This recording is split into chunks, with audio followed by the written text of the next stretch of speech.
dafa am loo xam ne jeex na ci réew mi Macky Sall en complicité ak justice am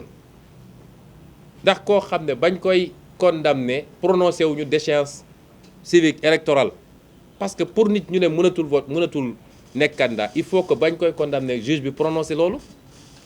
amul casier judiciaire am vierge amaana sax mi ngi ci liste électorale yi nga ne kooku tey du nekk candidat ñu nangu woon ko ba romb ba bàyyi élection présidentielle romb ñu ñëwaat sàggan seetaan donte fas yéenewul woon nekk candidat ci élection locale yi ba élection locale yi passé ñu ne nag duñ ko continuer seetaan Macky Sall mënul toog nan man maay tànn kuy nekk candidat ak ko dul nekk loolu jeex na ci réew mi bu soobee yàlla dina nekk candidat ci liste Yewwi Askan Wi te on en fait une condition non négociable. am nag lu fi xewoon 2019 te bi muy def xew 2019 tegewu ko fenn lu dul làqatu def ko ci panier rejet parce que bu ngeen fàttalikoo dafa amoon 4 candidatures acceptées ak 22 rejets mu jël kaawu Khalifa Sall def ko ci rejet yi bu ngeen ko seetloo sax ba le lendemain la ñu door ne non Khalifa amul problème mu parrainage mais problème mu dossier judiciaire waaw koo xam ne yow yàlla dogal na sa casier judiciaire dara newu ci vierge na koo xam ne taxaw nga verser sa caution ba versé woo ko par la poste demul fenn da nga ko versé CDC nga ko dugal CDC di démembrement de l'État ñu accepté ko nga jox la say këyit jox la say fiche de parrainage yooyu document officiel la nga am sa quitus fiscal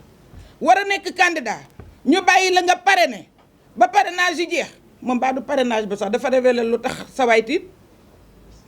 ndax moom depuis parrainage yi pare la dooree ñëw ñu ni rejeté nañ bésu Khalifa Sall ak bésu Karim Wade waaye yooyu c'est pour des raisons judiciaires ñuy artu nag validé wuñ ko de dañuy artu bi ñuy artu moo di élection législative yi Khalifa Sall mii mooy président conférence des présidents day bokk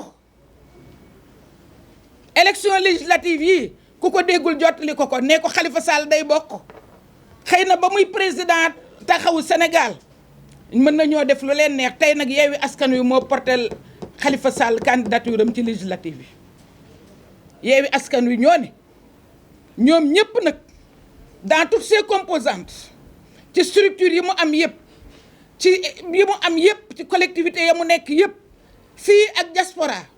ñu ni président Macky Sall dootuñu la may ngay def lu la neex Khalifa Sall mii dafay bokk ci élection yi incha allah am na ci loo xam ne dootuñu la ko may dafa taxaw ndax Khalifa Sall mii loolu samay wax la man dama nekkoon maire moom mu nekk maireu capitale te mbootaay gi ñu amoon muy association internationale des maires francophones maireu capitale bi ak président des maires ñoo ciy bokk mais Sénégal ñu ni comme am na parité dañ ñu mayoon ñun ñeenti maires yu jigéen ñi ñu bokk ci ma ànd ak moom AMF balaa Delanoë di wax dara laaj ko te ba léegi aan ci loolu la nekk kuy maireu Paris ku nekk moom ngay jàpp ni mooy sa point focal au niveau de l'Afrique waxuma la Afrique de l'Ouest ma ànd ak moom CGLUA marocains yi ñoo ñëw seet si ma ci sama suite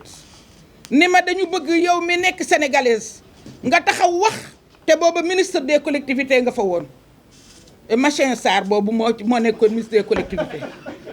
yàlla dogal waxuñoo ak moom man mii lañ waxal ni ma Khalifa bëggatu ci dara booba ñu Johannesburg la woon mu ni ma ñu dem Africité ñu ni ma bëggatu ci dara mais dañoo bëgg CGLUA moom mu continuer nekk secrétaire général kii nag dañuy wax ak moom teel parce que bañul dara buy bàkkoo président Union africaine dama ni ñun faalewuñu loolu parce que bala ngay nekk président Union africaine da ngay respecter Union africaine Khalifa biñ koy démettre mu ngi nekk secrétaire généralu CGLUA moo yore les collectivités et gouvernements locaux booba la Khalifa moo nekk secrétaire général ba siège ba nekk Maroc bi ñuy démettre Khalifa boobu mu ngi nekk répondant au AMF donc loolu kooku su bañul loolu su bañul def loolu su bañul yàq deru Sénégal ci loolu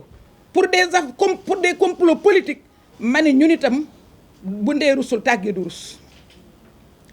Quand le mal a toutes les audaces, le bien doit avoir tous les courages. moo tax dinañ ko dénoncer dinañ ko wax fii wax ko kër sëriñ si wax ko ci mbedd mi roote ju ko ci robinet ba demee ko marché naane ko attaaya. tey gars yi dañu rax débat bi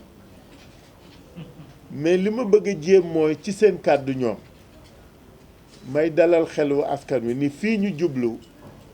luñ fi am rek ñoo ko jox suñu bopp su yàlla weesoo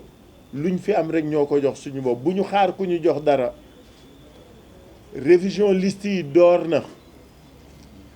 ma ne ku sa carte amul woon vote demal nga dem bindu ci liste yi nga mën bindu ndax nga mën voter ku amul carte jógal wuti carte suñu camarades yi ñoo ngi dajaloo fu ne pour jàppale leen ñuy attirer attention rek muy commission yiy bind muy commissariat yiy defar carte d'identité que nañu def li nga xam ne moom la ñu war def en tout cas les jeunes seront là présents déterminés pour li nga xam ne moo leen war ñu jox leen ñaareel bi mooy li nga xam ne ñoo war a saytu élection yi wax nañ ko waxaat ko Sénat waa ñoom seen mandat du jeex xanaa ah damay laajte rek xanaa ñoom seen mandat du jeex et c'est là qui gêne c'est ce qui gêne tout le monde le président yenn saa yi maa tey bi dafa ëpp parce que xam na ni mandat yi jeex na pourquoi mu leen fi garder c'est suspect c'est louche et c'est inacceptable pourquoi mu koy def c'est-à-dire wéeratu ko fenn lu ci maa tey dama ne gaañi lu mu leen jaral nañu koy jaral mu jeex tàkk gis nga wax ji coow li waratul gudd li mu leen jaral na leen nañu ko jaral te ñun jaral nañu ko maa ngi leen gërëm leen sant wa